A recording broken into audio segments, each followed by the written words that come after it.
Let's try to get this one out of the way. I've been wasting quite a bit of time on other stuff. Excuse the mess in front of me. I gotta assemble all that together. It's pretty much a doorknob. I installed the door today, and apparently I got sidetracked it and didn't get to finish it. But I want to get this Budweiser. Pretty awesome. I don't know. I wouldn't drink it. This is probably the last time I'll ever drink this beer. I've got eczema, and it does flare my eczema.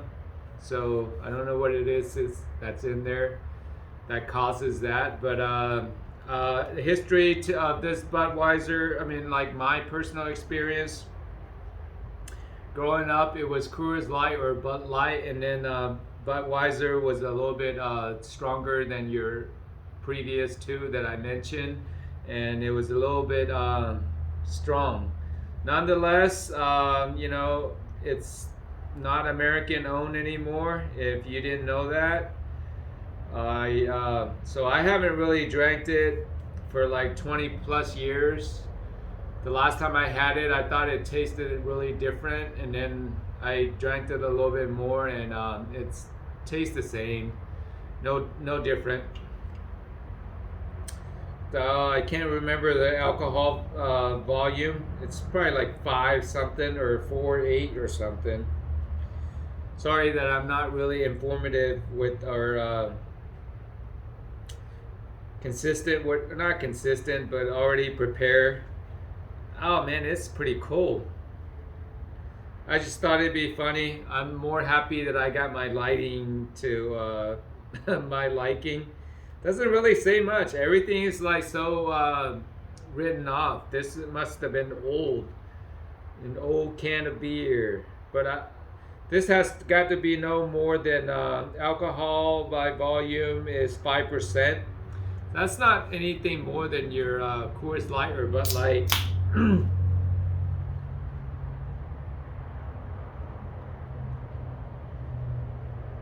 Surprisingly, though, this beer is super popular in the world. It's not so much American beer anymore.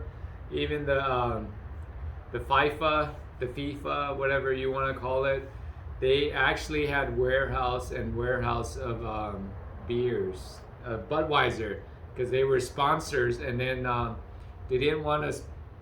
Their soccer tournament decided not to have alcohol in the buildings, and so they had a bunch. It looks pretty good.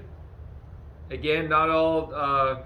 Don't judge a beer by its look, just as you wouldn't judge a girl by its appearance. So, as far as it looks good. Aroma, hoppy. It smells hoppy, sour hoppy. So it's your typical beer. If you never had it, try it. And unfortunately, if you have eczema like I do, stay away from it. It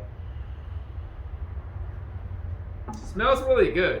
I just wish I wasn't so allergic to it with my eczema.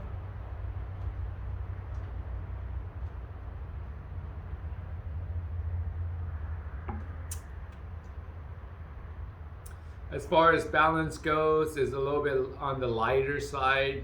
I taste more sourness. It's not as bitter. I sort of got when I was younger. This thing was probably the most bitterest beer there was possibly is, and I think they've taken that down a couple of notches.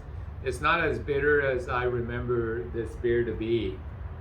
Again, I haven't had a Budweiser in more than 20 years, so keep that in mind.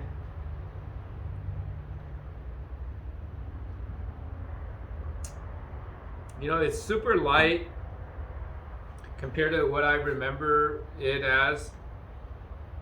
Aroma, citrus, I do taste the citrus. It's a little sour citrus, but it's pretty balanced though. If I have to say how balanced it is, it's pretty balanced. It's actually pretty good beer, believe it or not. I actually, maybe I drank a little bit more than I should have already, but it tastes pretty good.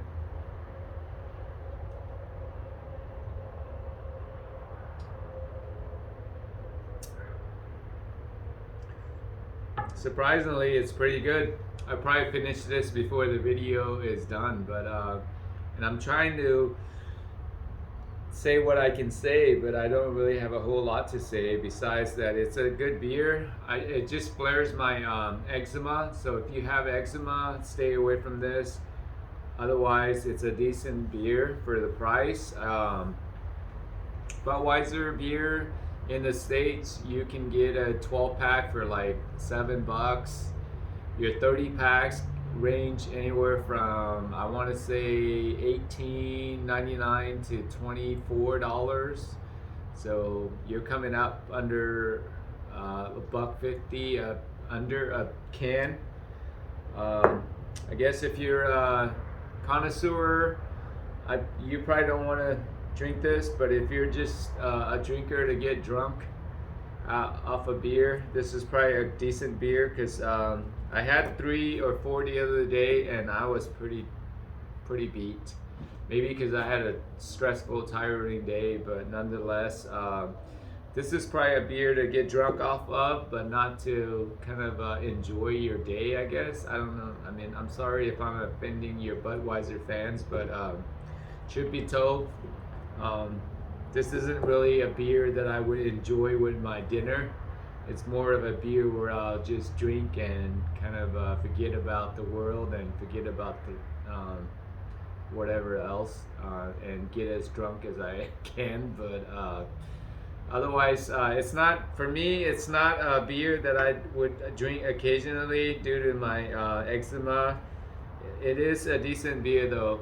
Whatever it is that's in here, I really want to figure out what it is that is flaring my eczema. I only get it when I drink cheap beers. I don't get it when I drink my typical, okay, let me cut that back. I get it from some of my IPAs. Not all my IPAs, but some of my IPAs. Well, Budweiser, do I recommend it? No. If you never had it, yes. But typically, it's really more popular in other countries now than it is in the States. I think in the States it's not so much popular anymore because somebody else owns it. Anheuser-Busch doesn't really own it anymore. I mean, they do own it, but the owner isn't American. With that said, I would not recommend it. Thank you.